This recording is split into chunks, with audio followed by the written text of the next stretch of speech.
tunatakiwa tufunge badala ya kujiziwia na kula na kunywa na matamanio tangia kuchomoza alfajiri mpaka kuzama kwa jua. Sio hivyo tu tunavyotakiwa tujizuie navyo, bali tunatakiwa tujiziwie ama tuvifunge viungo vyetu sita kutokana na yale asiyoyaridhia Allah subhanahu wa ta'ala. Tukivifunga hivi viungo sita vingine, yani tukawa hatujala, hatujanywa, hatujafanya yale mambo yanayoharibu funga yenyewe, kisha tukavifunga na hivi viungo sita kwa kufanya yale yasiyomridhisha Allah subhanahu wa ta'ala, hapo tutahesabika tumefunga funga ambayo yenyewe inasihi na inafaa kuwa kinga kwetu sisi mbele ya Allah subhanahu wa ta'ala. Tufunge huku tukizuia masikio yetu. Kiungo cha kwanza, masikio yetu. Tuyafunge masikio kutokana na kusikiliza yale yasiyotuhusu, yale ambayo watu wanayazungumza kwa siri tusiyasikie. Wewe mtu uliyefunga hutakiwi kutega sikio kuyasikiliza. Kuna tofauti kati ya kusikiliza na kusikia. Hunaka farqun baina al-istimai was-samaa. Kuna tofauti kati ya kusikiliza na kusikia. Kusikia hakuna budi utasikia tu, lakini kusikiliza ni kule ambako kunategemea na nia ya mtu mwenyewe, kwamba ninanuia kusikiliza.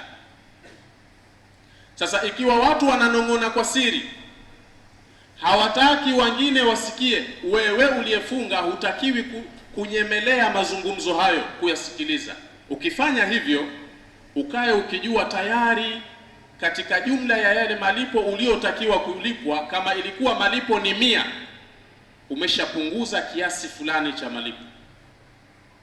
Lakini hutakiwi kusikiliza miziki, mambo mengine yasiyofaa, utesi, ukakaa katika kibaraza ambacho anatetwa mtu au wanatetwa watu, wanazungumziwa watu kwa mabaya, hata kama ushiriki kwa kutoa rai zako na maoni, lakini kwa kuwa umehudhuria katika kikazi kile, nawe pia unahesabika kuwa ni mtesi, na kwa kule kusikiliza kwako tayari umeshajipunguzia maksi katika yale malipo ya funga yako. Lakini si hivyo tu, katika dhambi Allah subhanahu wa ta'ala na wewe anakuandika ni katika jumla ya watetaji. Ndio kule Bwana Mtume Muhammad sallallahu alayhi wasallam akasema, almustami'u sharikul qaili wa huwa ahadul mughtabain. Msikilizaji ni mshirika wa mzungumzaji na yeye ni mmoja wa watesi wawili wanaoteta.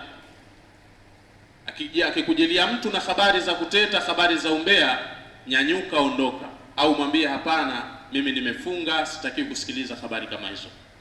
Utakuwa umeilinda funga yako, na hapo itafaa na yenyewe kuja kukulinda mbele ya Allah subhanahu wa ta'ala. Lakini tuziwie kiungo cha pili, tuziwilie macho yetu. Tuyaziwilie macho yetu na kutazama na yale yote ambayo Allah subhanahu wa ta'ala hayapendi na hayaridhii, yale yote aliyotukataza Bwana Mtume Muhammad sallallahu alayhi wasallam. Kwa kufanya hivyo utakuwa umeilinda funga yako. Ukiruhusu macho yako kutazama, maana yake tayari umeruhusu maksi zako ama sehemu ya malipo yako ama asilimia miongoni mwa asilimia za malipo yako kupunguzwa.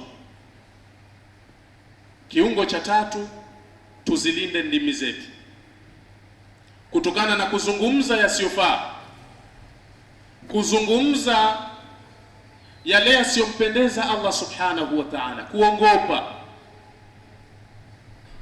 Hata kama iweje, mtu aliyefunga anatakiwa aulinde ulimi wake kutokana na kuongopa. Ikitokezea ukaongopa, ukae ukijua katika kuongopa kwako huko tayari umepunguza sehemu ya malipo ya funga yako. Linda ulimi wako. Badala ya kuzungumza yasiyofaa, tenga muda wako mdhukuru Allah subhanahu wa ta'ala, mswalie Bwana Mtume Muhammad sallallahu alaihi wasallam, soma Qur'ani katika nyakati kama hizi za Ramadhani, utakuwa unaipandisha daraja ile saumu yako, unajazilizia malipo katika malipo ambayo ulistahili kuyapata. Ukizungumza yasiyofaa, maana yake umeruhusu asilimia fulani katika malipo yako yaondoke. Lakini hivyo hivyo ulinde mkono wako vyovyote itakavyokuwa, usichukue cha mtu pasi na ruhusa yake. Ulinde mkono wako na kuwasukuma, kuwapiga watu, kuwadhulumu watu. Ulinde mkono wako na kuchukua au kupokea ama kutoa rushwa, hongo na vitu ambavyo havimpendezi Allah subhanahu wa ta'ala. Wewe askari barabarani, wewe mfanyakazi katika ofisi fulani mwenye tabia ya kupokea rushwa kwa ajili ya kuwapa haki wale wasio na haki, au kuwapa haki, kuifanya haki kuwa batili. Manake muda mwingine rushwa huwa inapokelewa ili kuifanya haki, yani kuibadilisha haki kuwa batili, au batili kuifanya kuwa haki. Popote utakapokuwa, jihadhari na kupokea ama kutoa rushwa, kwa sababu utakuwa umeutumia vibaya mkono wako, utakuwa umeruhusu sehemu kubwa ya malipo yako mbele ya Allah subhanahu wa ta'ala yapungue katika ibada ya funga. Lakini pia miguu yetu tulinde, linda sana mguu wako. Lakini cha mwisho, linda tupu yako na kufanya machafu yote yale yaliyokatazwa ndani ya mchana wa Ramadhani ambayo ni halali katika masiku mengine, kama vile kukutana makutano ya kimwili na mke wako wa halali. Linda tupu yako na hilo. Lakini sikwambii tena kuhusiana na yale ambayo hata katika masiku ya kawaida yamekatazwa na Allah subhanahu wa ta'ala. Linda tupu yako na uzinifu, linda tupu yako na liwati, linda tupu yako na itianul bahaim. Kuna watu wameharibikiwa, wao starehe yao ni itianul bahaimi, kuwaendea wanyama. Ilinde tupu yako na hilo na mengineyo yote. Kukusudia kutoa mani kwa mkono wako na mengineyo, jilinde sana kuyafanya hayo ndani ya mchana huu wa Ramadhani, ukishirikisha tupu yako. Tukilinda viungo hivi sita, tutakuwa tumelinda malipo ya funga. Itabaki kazi nyingine ya kulinda funga na yale yanayoharibu funga yenyewe kwa dhati yake. Hapo sasa tutastahiki kupata yale malipo aliyoyatangaza Allah subhanahu wa ta'ala katika hadithi qudsi pale aliposema, kullu amali ibni adama lahu illa sawma fa innahu li wa ana ajzi bihi.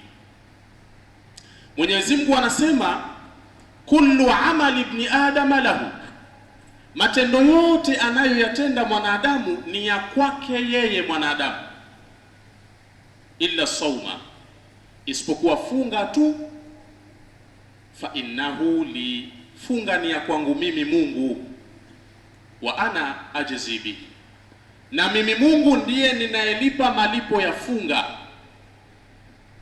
Wanawachuoni wakifasiri hadithi hii walieleza kwamba Mwenyezi Mungu Subhanahu wa Ta'ala anataka kutuzindua kwamba malipo ya funga hakuna anayeweza kuyajua, hakuna anayeweza kuyabahatisha, kuyakadiria. Malipo ya funga anayajua mwenyewe Allah Subhanahu wa Ta'ala. Jinsi Allah anavyolipa malipo ya funga ni tofauti na anavyolipa malipo ya ibada nyingine yoyote. Ibada zingine zozote Allah analipa 1/10.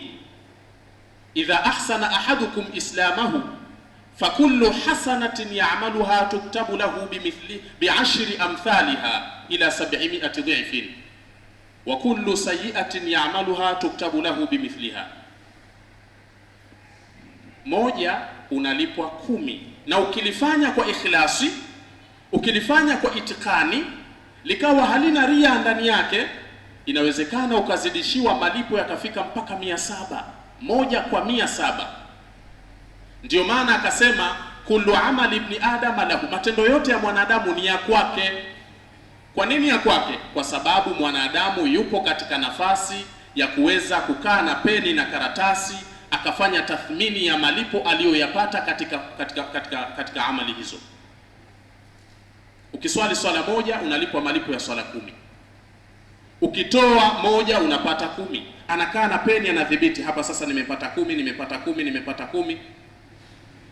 Lakini funga malipo yake hayalipwi hivyo, anayajua mwenyewe Allah, yanalipwa tele kwa tele, anayalipa yeye Allah subhanahu wa ta'ala.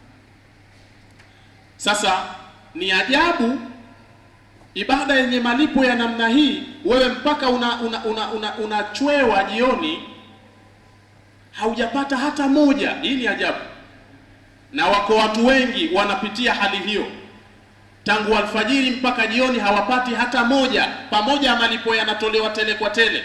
Ndiyo Mtume Muhammad alivyosema, kam min saimin laysa lahu min siyamihi illa al-juu' wal 'atash. Kuna wafungaji wengi kama khabaria takfiria, kuna wafungaji wengi katika funga zao hawapati chochote isipokuwa ni kule ile taabu ya kukaa na njaa na kiu basi, lakini hawapati chochote mbele ya Allah subhanahu wa ta'ala. Kwa nini tukubali kukaa na njaa, kuteseka na kiu?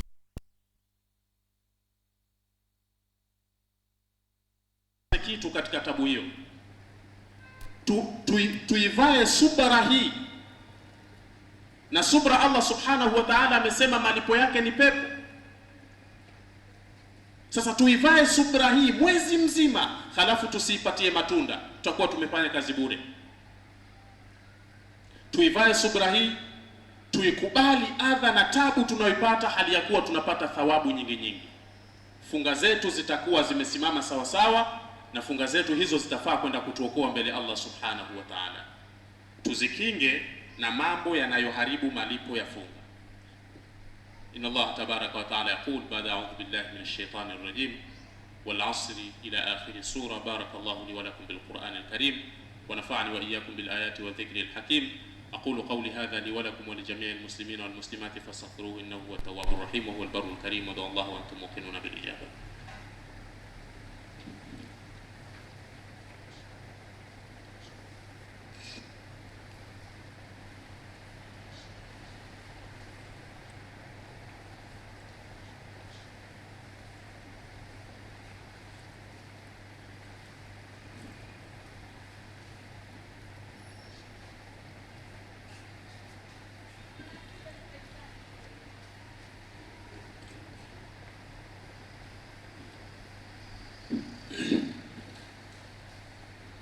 الحمد لله والصلاة والسلام على رسول الله سيدنا وحبيبنا وشفيعنا وقدوتنا ومولانا محمد بن عبد الله وعلى آله وصحبه ومن سار على نهجه والتابعين لهم بإحسان إلى يوم الدين.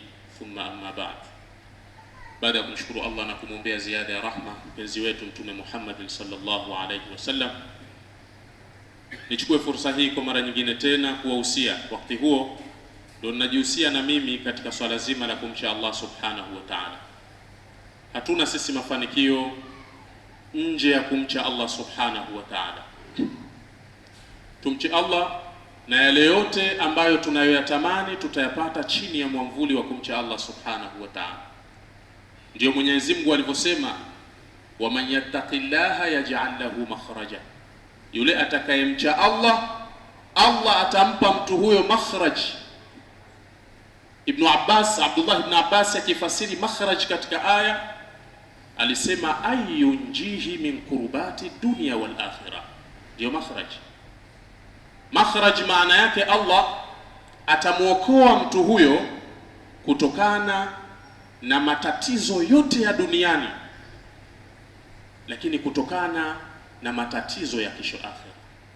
Ukishakombolewa kutoka katika matatizo, maana yake utaishi vizuri tu.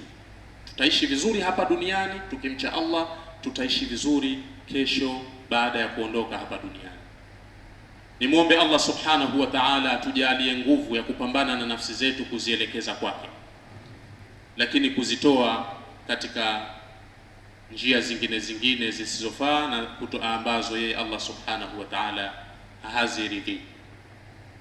As-siyamu junnatun yahtaju ila junna, funga ni kinga ambayo inahitaji kinga. Tumeona namna gani inatukinga funga na namna gani sisi tunatakiwa tuikinge. Sisi tunatakiwa tuikinge na mambo aina mbili, mambo yanayoharibu malipo yake na tayari tumeyagusa, lakini tuikinge kutokana na mambo yanayoiharibu yenyewe, yanayofunguza funga. Sasa hapa inshallah Mwenyezi Mungu akipenda, kwa wale watakokuwa na nafasi, tutakuja kuzungumza vifunguzi vya funga, lakini kwa mujibu wa vile ambavyo Allah subhanahu wa ta'ala atatujalia na kutuwezesha baada ya kumaliza ibada ya salatul Jumaa. Inna Allah tabaraka wa ta'ala yaqul ba'da a'udhu billahi minash shaitanir rajim, inna Allaha wa malaikatahu yusalluna 'alan nabiy ya ayyuhalladhina amanu sallu 'alayhi wa sallimu taslima. اللهم صل وسلم على سيدنا محمد وعلى آل سيدنا محمد كما صليت على سيدنا إبراهيم وعلى آل سيدنا إبراهيم، وبارك على سيدنا محمد وعلى آل سيدنا محمد كما باركت على سيدنا إبراهيم وعلى آل سيدنا إبراهيم في العالمين إنك حميد مجيد. وصل وسلم على من نصره في كل مهمة، خصوصا منهم أمير المؤمنين سيدنا أبي بكر الصديق، وعلى الزاهد الأواب الناطق بالصواب أمير المؤمنين سيدنا عمر بن الخطاب، وعلى جامع القرآن للنورين أمير المؤمنين سيدنا عثمان بن عفان، وعلى أسد الله الغالب أمير المؤمنين سيدنا علي بن أبي طالب. اللهم اغفر للمؤمنين والمؤمنات والمسلمين والمسلمات الأحياء منهم والأموات برحمتك يا أرحم الراحمين. وصلى الله على سيدنا محمد وعلى آله وصحبه وسلم. قوموا إلى صلاتكم يرحمكم الله. الله أكبر الله أكبر، وأشهد أن لا إله إلا الله، أشهد أن محمدا رسول الله. حي على الصلاة حي على الفلاح، قد قامت الصلاة قد قامت الصلاة. الله أكبر الله أكبر، لا إله إلا الله.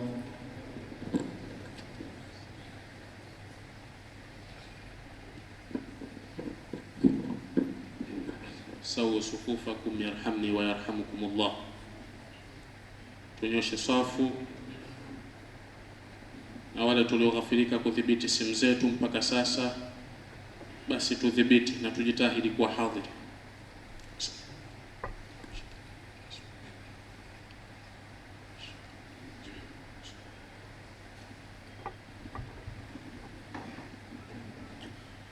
Allahu akbar.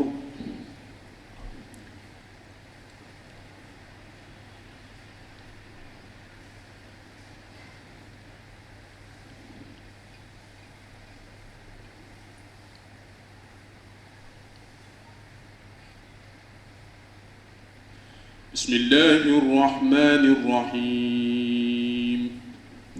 الحمد لله رب العالمين، الرحمن الرحيم، مالك يوم الدين، إياك نعبد وإياك نستعين، اهدنا الصراط المستقيم، صراط الذين أنعمت عليهم غير المغضوب عليهم ولا الضالين.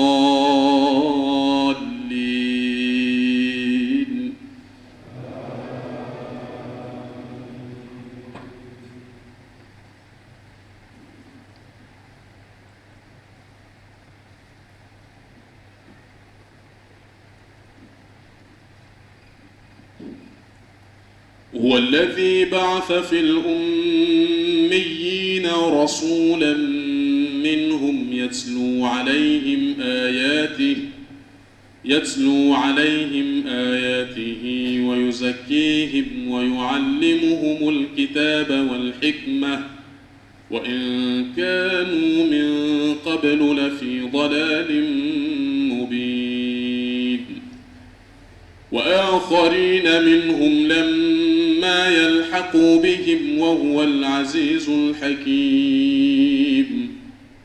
ذلك فضل الله يؤتيه من يشاء والله ذو الفضل العظيم. مثل الذين حملوا التوراة ثم لم يحملوها كمثل الحمار يحمل أسفارا بئس مثل القوم الذين كذبوا بآيات الله والله عليم بالظالمين. قل يا أيها الذين هادوا إن زعمتم أنكم أولياء لله من دون الناس فتمنوا الموت إن كنتم صادقين ولا يتمنونه أبدا بما قدمت أيديهم والله عليم بالظالمين. قل إن الموت الذي تفرون منه فإنه ملاقيكم ثم تردون إلى عالم الغيب والشهادة فينبئكم بما كنتم تعملون. الله أكبر.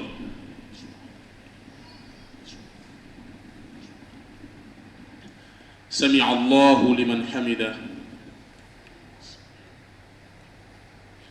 الله أكبر.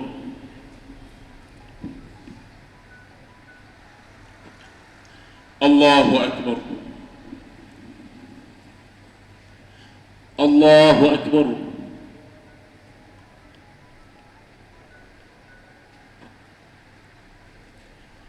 الله أكبر. بسم الله الرحمن الرحيم. الحمد لله رب العالمين الرحمن الرحيم مالك يوم الدين.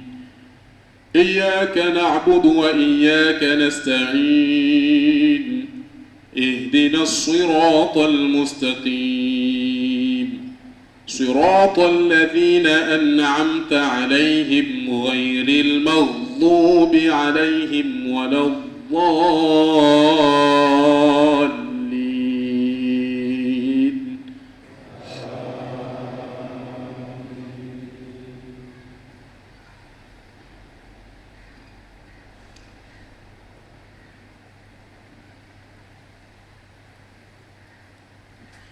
بسم الله الرحمن الرحيم. والعصر إن الإنسان لفي خسر إلا الذين آمنوا وعملوا الصالحات وتواصوا بالحق وتواصوا بالصبر. الله أكبر.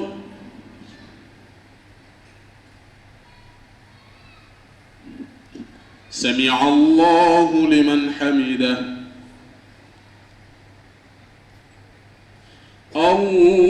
الله أكبر.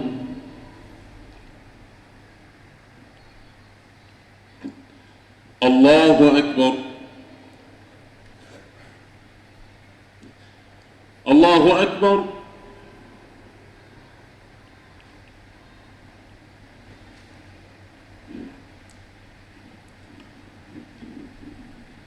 الله أكبر.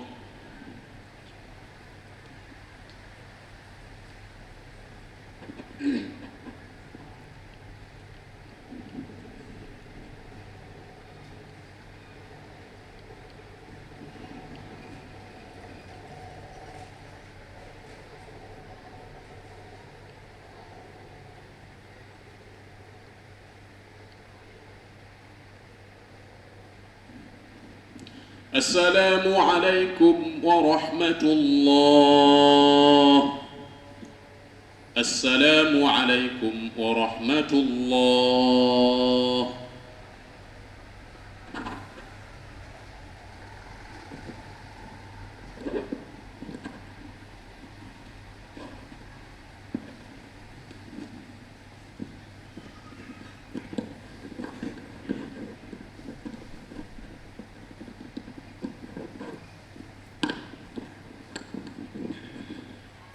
Assalamu alaikum warahmatullahi wabarakatuh.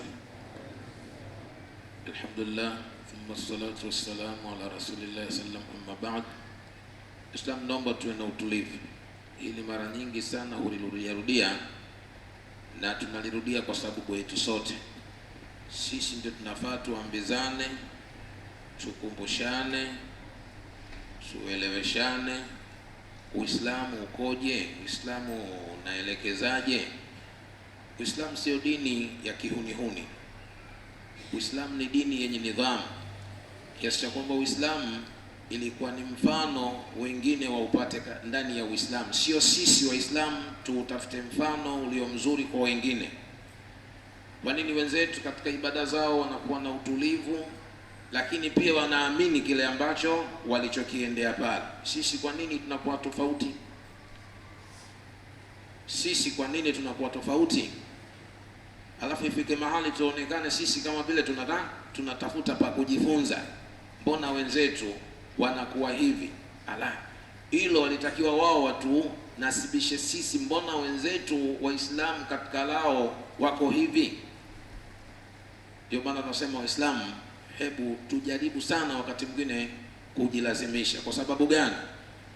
Wakati mwingine mtu anaamua tu, si kwamba kile anachokifanya hakijui. Anaamua kwamba kama wewe mwenyewe kujiweka kuheshimu ibada yako, kuheshimu viongozi wako, unatarajia asiyekuwa wewe aje kuyafanya hayo. Kwa hiyo tujenge utulivu. Utulivu ndo wakati mwingine unaweza kutengenezea mambo mengi. Mimi mara nyingi kana basi spende tunasibishe kwa wengine yake, hatuna budi lazima tunasibishe. Hebu tujiulize, kuna siku za Jumamosi na Jumapili katika utaratibu mara nyingi huwa nakumbusha, siku ya Jumapili ndio ilionekana siku ya mapumziko. Kwa nini? Kuna watu maalum hiyo siku yao. Lakini kuna watu nao, kuna hii Jumamosi ilikuwa ni siku yao, kaonekana kama wanapunjika. Kilichofuata nayo kaonekana wapewe. Sisi leo hii si ajabu ukakuta hata vikao vinawekwa ndani ya siku ya leo na ndani ya muda kama huu ambao saa nyingine mtu ubakie fakutila kaifa kadara thumma kutila kaifa, ubakie wewe mwenyewe. Mambo mengi tunayaona siku ya Ijumaa tunasibishia. Kwa nini? Sisi wenyewe washatuona kama vile ni watu ambao tuko juu, tuko walu. Sasa haya si kwa sifa nzuri ya Waislamu. Kama ilivyo kipindi hiki, Waislamu wanahitajika sana waonekane wako katika jambo lao, lakini tunaonekana kama sisi tunamezwa na hao wengine ambao hawana lolote. Inshallah lengo si hilo, na mawili hapa na matatu, na huenda la nne likazaliwa. La kwanza, kama alivyosema shekhe ambaye ndiye aliyetongoza katika yote kwenye khutba, lakini pia katika swala, kwamba kuna awamu nyingine ya kutupa kile ambacho kimeandaliwa kwa siku ya leo, kama ilivyo utamaduni wetu kwamba siku hizi za mwezi wa Ramadhani, Ijumaa, baadhi tukizipata tunapata wageni wenye kututembelea, alhamdulillah, kushirikiana nao katika kile walichojaliwa na sisi kutuwasilishia, ili kiwe na manufaa katika maisha yetu, na hili tupokee kwa sababu ndivyo ilivyo. Kwa alhamdulillah, hili leo kama lilivyoandaliwa na kama lilivyoanzwa, basi inshallah litaendelea, kwa sababu tuna muhadhara mfupi. Maana yake baada ya swala basi huwa kuna utaratibu wa kuliangalia lile lililoanzwa kidogo, walau kushereheshwa. Hatuwezi kusema kwamba litashereheshwa kwa upana sana, lakini hiko kiasi cha kushereheshwa pia kitakuwa kinazidi kutujengea faida ambayo tunaihitaji, hususan kwa wakati huu na baada ya wakati huu. Kwa hiyo hilo lipo, lakini kubwa ambalo pengine naliomba hili kwenu, kuna matatu hapa. La kwanza, kama tulivyosema, tumeazimia kufanya utanuzi hapa nje. Kama wenzetu wanapokuwa na swali pale nje, tunawaona walivyo, tunataka tuwejenge sehemu ile. Kwa kweli mpaka sasa hivi ujenzi ule uliokuwa utakiwa kuwa umeanza, lakini mpaka sasa hivi ule ujenzi umeingia mtihani, kwa sababu fundi ambaye ndiyo tuliokuwa tumemtegemea juu ya ujenzi ule ana mtihani wa maradhi hivi sasa, yuko hospitali na jana amefanywa operation, bado anaipambania afya yake, bado yuko katika kuangalia nini kitachojiri baada ya kuwa ameanza kufanyiwa tiba. Kwa hiyo kwanza naomba dua, lakini pia na sisi tunatakiwa tutambue juu ya hilo. Lakini la pili ni kwamba baada ya kuwa sasa fundi amepata mtihani huo, ili nilizungumza juzi na leo nalizungumza tena, huu mtumo watu wa fani mbalimbali, basi kama kuna mtu ambaye pia naye ana ujuzi na imani sio kama wapo, basi inshallah tutaomba baadaye tufanye naye mawasiliano ili aje atazame, aangalie juu ya ule mchoro wa mwanzo, au yeye atuletee mchoro wetu, ili mradi pale napopajengwa. Tunazungumzia hivi, maana yake ni nini? Haitakuwa busara sisi tukaanza kuhangaika huko, hali ya kuwa pengine kumbe humu ndani tunao watu ambao wao wanaweza kulifanya jambo hili, kwanza kwa kuwa ni la kwao, lakini la pili kwa kuwa linastahiki wafanye wao. Kwa inshallah hili nimeliomba toka juzi, nimeliongeza leo kwa sababu leo Ijumaa kidogo tuna upana zaidi kwa sisi kule kukutana kwetu. Kwa yule yoyote mjenzi mwenye ujuzi wa hilo ambalo tunalolikusudia hapa, inshallah sio sasa hivi. Sasa hivi inawezekana ikawa uzito, lakini inshallah baada ya swala hata al-asri, lakini kwa siku hii ya leo tutapenda aje tuonane naye ili tuweze kujua tunawezaje kulifanya hili, kwa sababu fundi huyu sasa hivi tena hatutarajii kwamba ujenzi huu utakuwa ni wa leo na kesho, na tusema tumsubiri yeye, pia hata na sisi tutakuwa kama vile tumejinyongesha. Kwa hiyo inshallah hili tutaomba liendelee. Lakini nukta ya mwisho ni kwamba tuliazimia toka jana kwamba ndugu yetu huyu fundi tunayemzungumza ni mtu ambaye muumini mwenzetu, na kwa kweli ana msaada mkubwa sana katika mzunguko wa hili jengo letu. Maana yake yeye ndio anaturekebishia mambo mengi ya humu, tena anaturekebishia akiyafanya kama ni ya kwake. Ndio maana hata hili pia tumeanza kulinasibisha hapa. Kwa hiyo inshallah nisiwe mwingi wa maneno, isipokuwa tulikuwa tunaomba kwamba tulitarajia leo tufanye harambee, tutakachojaaliwa na sisi tuwe ni msaada wa kuwasaidia familia katika hili lao wanalolipambania juu ya afya ya mzazi wao, lakini sisi ni muumini wenzetu. Kwa inshallah tunawaomba sadaka zenu, ili moja kwa moja nirudishe kama ilivyokuwa mwezi wa jana. Wewe mwenyewe kama mwezi wa jana Alhaji Mintanga ulifanya hili, jamani, tutumie dakika 5 tu, kwa sababu bado shekhe anahitaji arudi katika awamu nyingine ya pili. Kwa hiyo tunaziomba sadaka zenu. Aliyejaliwa si vibaya akiinuka akituletea sadaka yake, kwa sababu tukisema tuzunguke tena kapu limekushapita. Nawaombeni ndugu yetu kwa hospitali, ni mgonjwa, na kama tunapojua sasa hivi mambo ya huduma ya afya, kwa kweli sasa hivi ni mtihani. Yawezekana ukaumwa mara mbili, maradhi yanayekusumbua na kile ambacho kitatupelekea wewe kupata shifaa kwenye maradhi yako, basi nako pia ni usumbufu. Kwa inshallah nawaombeni tumie dakika 5 tu, nawaombeni, na mimi nitasimama hapa, simpi tena Alhaji Mintanga. Alhaji Mintanga nitampa kwa neno la shukrani. Inshallah tufanye haraka basi, au hasiaminiki katika kile nilichozungumza? Labda siaminiki. Kama siaminiki, alhamdulillah, sitaki kusema sana. Jazakallahu khair. Letee, sio unanipa mie. Jazakallahu khair, sio unanipa mimi Mimi sina picha nikasema nitakuonyesha picha, na kwa bahati nzuri huyu hatuhitaji tuonyeshe picha. Jazakallahu khair. Hatuhitaji tuonyeshe picha kwa sababu ni ndugu yetu tunayemjua, ni ndugu yetu tuko naye asubuhi jioni. Hivi sasa tu ni mtihani ambao uliompata, ndio maana inashindikana. Kina mama pia alhamdulillah tunatarajia, jazakallahu khair. Kina mama tunatarajia, mimi sisemi wale 10,000, manake mtindo huu alhamdulillah huwa kidogo unaleta nguvu. Wa 10,000 wanainuka wale miamba. Kwanza wanainuka miamba ya 10,000.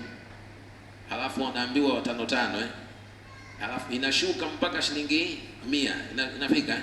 Sasa sisi huko tusiende, kwanza tutachukua muda mrefu, lakini wewe ulichodhamiria toa, wala usitoe kwa sababu ya maneno yangu. Ukitoa kwa maneno yangu, huenda katika kila alichokisema shekhe kwamba unaweza ukapunguza fadhila ya yale malipo yako, kwa sababu utakuwa umetoa kwa sababu labda pengine unanitazama mimi. Mtazame Allah subhanahu wa ta'ala, ambaye anasema kwamba siku zote yuko katika haja ya yule ambaye anemsaidia ndugu yake katika haja.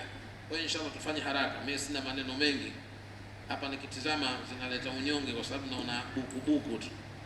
Islam tusubiri aje mtu ambaye anayetoka mbali ndio tukamwamini, lakini aliye karibu hapa tukakosa kumwamini. Ndio yule Sharifu kuna Sharifu siku alishukua kilemba chake kama hivi akana kipepea. Vipi sharia sasa, nimemwona mbwa katika Kaaba anaizunguka, ndo nikamfukuza. Kuna bana mmoja katoka kwenda kwa mkewe, anamwambia leo kaja Sharifu wa ajabu sana, yani iko pale Masjid Shamsia Kawe, lakini alikuwa anamuona mbwa akiwa katika Kaaba Maka huko. Akaambia acha ujinga wewe, una Sharifu wa namna gani? Bwana Sharifu huyo. Basi mlete Sharifu wako. Alipomleta Sharifu, yule mama akaandaa wali chini, akaweka mayai, wali ule akauweka vizuri juu, kisha kule alipokaa Sharifu kule akageuza kule alipokaa mumeo, akaweka ndio kulipokuwa na mayai chini. Yule bana akila inatoka yai chini. Sharifu akila ola. Yule bana akiinua yai, yule Sharifu ola. Sharifu akakasirika, inakuwaje bwana, umekuja kunionyesha nani? Umekuja kuonyesha ufahari hapa? Wewe ukila unapata yai, mimi sipati yai. Mimi sitaki kwa. Yule bwana akamwambia, umeniaibisha bwana kwa Sharifu. Sasa imekuwaje umeweka mayai upande wangu, kwake hukumwekea mayai? Akaambia, si ndio nilikwambia hivyo. Sharifu aliweza kumuona mbwa Maka, lakini kashindwa kuyaona mayai kwenye sahani hapa. Huyu Sharifu gani bwana ambaye una?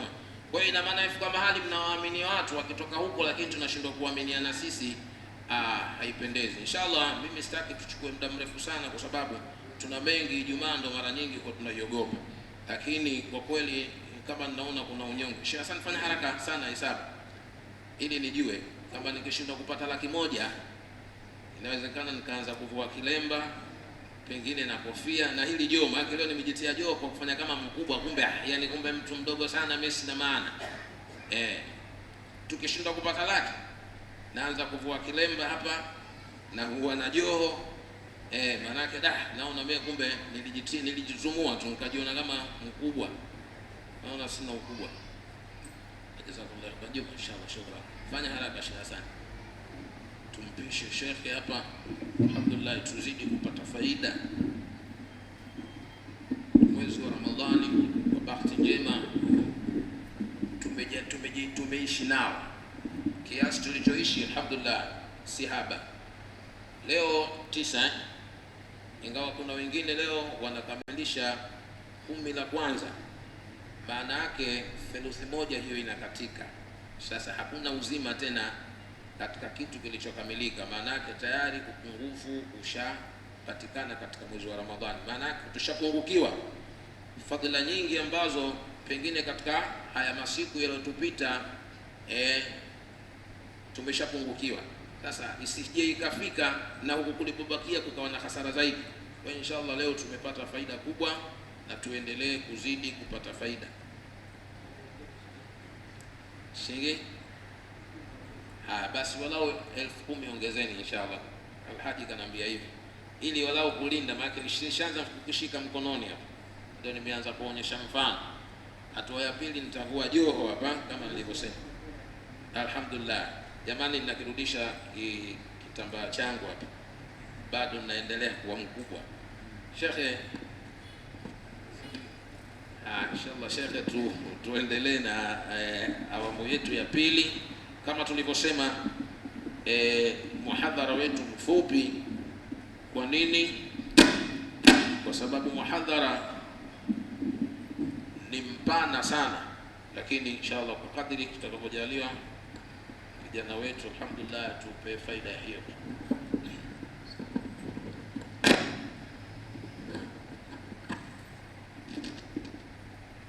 السلام عليكم ورحمة الله وبركاته. الحمد لله والصلاة والسلام على رسول الله سيدنا وحبيبنا وشفيعنا وقدوتنا ومولانا محمد بن عبد الله وعلى آله وأصحابه ومن سار على نهجه والتابعين لهم بإحسان إلى يوم الدين. ثم أما بعد. Baada ya kumshukuru Mwenyezi Mungu na kumwombea ziada ya rahma Bwana Mtume Muhammad sallallahu alayhi wasallam, tunaendelea pale tulipoacha katika khutba, tulipoeleza kwamba junnatuna au asiyamu junnatun yahtaju ila junna.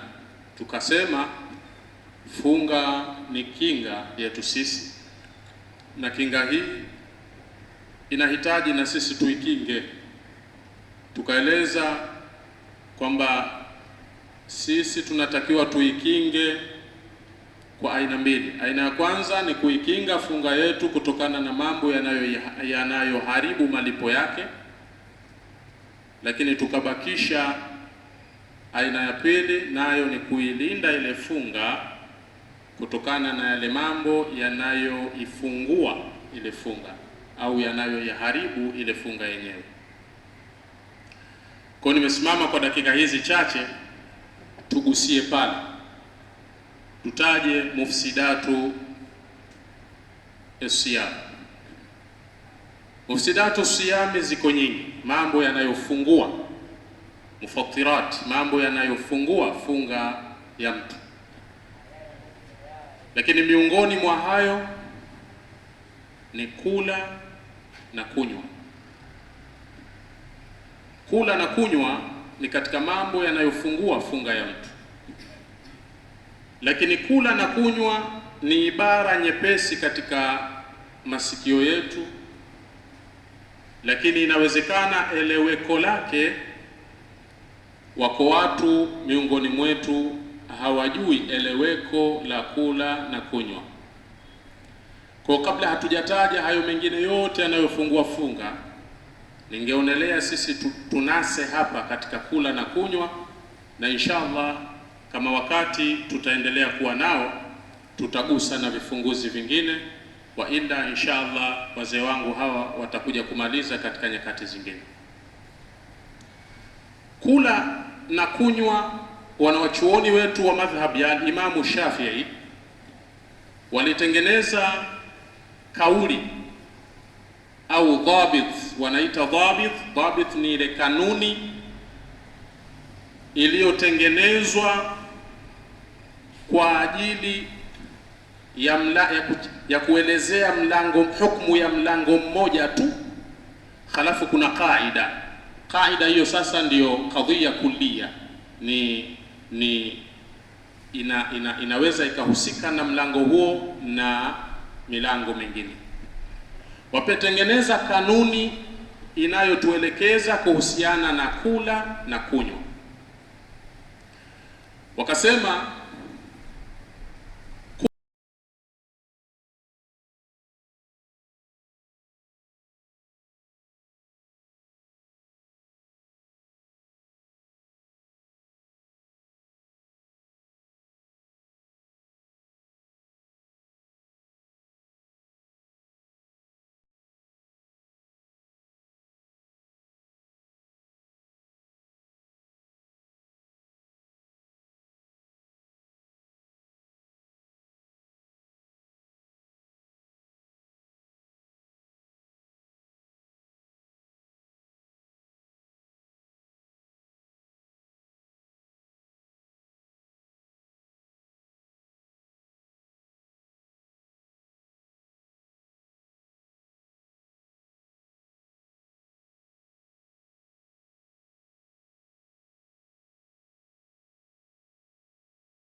unabadilisha funga sawasawa, alifanya mubalagha au hakufanya mubalagha.